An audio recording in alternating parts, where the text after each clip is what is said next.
Pada hari itu, Abu Nawas tengah menikmati pagi yang cerah di rumahnya. Tiba-tiba, utusan Baginda Raja datang mengganggunya. "Tuan diminta Baginda menghadap," ujar sang utusan tanpa basa-basi. Setelah sedikit berhias, Abu Nawas berangkat ke istana diiringi sang utusan. Singkat cerita, sampai di istana, Raja sudah menunggu. "Akhir-akhir ini aku sering mendapat gangguan perut, Abu," ucap Raja mengawali pembicaraan. Abu Nawas agak bingung juga, tapi ia bersabar menunggu Baginda menyelesaikan titahnya. "Kata tabib pribadiku, aku kena serangan angin," lanjut Baginda Raja.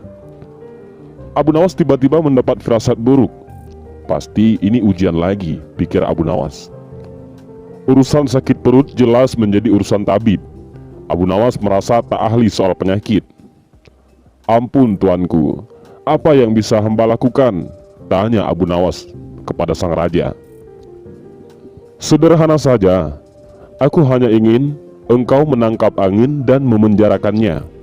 Titah Baginda Raja disambut wajah bengong Abu Nawas. Benar juga firasat Abu Nawas. Raja sedang menguji kecerdikannya lagi.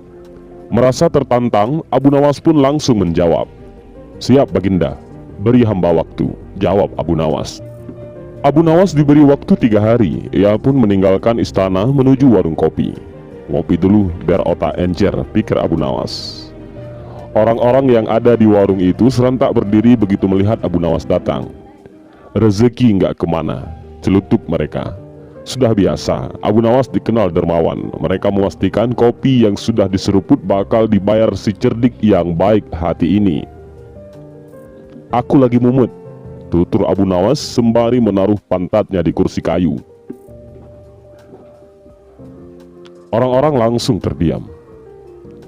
Dari istana pasti dapat proyek, tebak di antara mereka. "Kalian bisa menangkap angin dan memenjarakannya?" tanya Abu Nawas. Mereka saling pandang. "Gila," ucap mereka sampai geleng-geleng kepala. "Angin kok ditangkap?"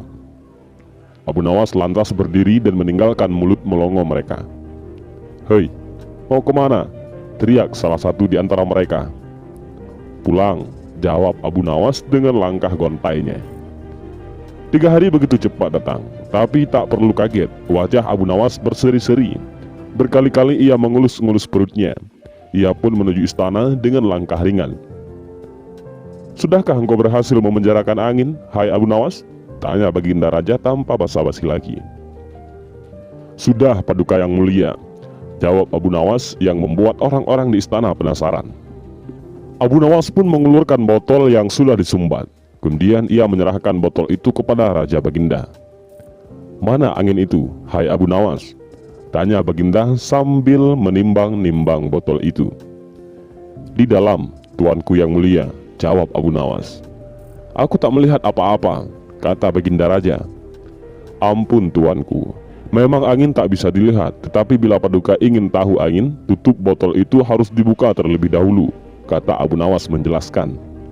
Setelah tutup botol dibuka, Baginda Raja mencium bau busuk. Bau tersebut tak asing bagi Raja, karena bau yang menyengat hidung itu adalah bau kentut. "Bau apa ini, hai Abu Nawas?" tanya Baginda marah. "Ampun tuanku, tadi hamba buang angin dan hamba memasukkan ke dalam botol. Karena hamba takut angin yang hamba buang itu keluar, maka hamba memenjarakannya dengan cara menyumbat mulut botol itu," kata Abu Nawas. Dan Raja pun langsung menyuruh Abu Nawas untuk pulang ke rumah.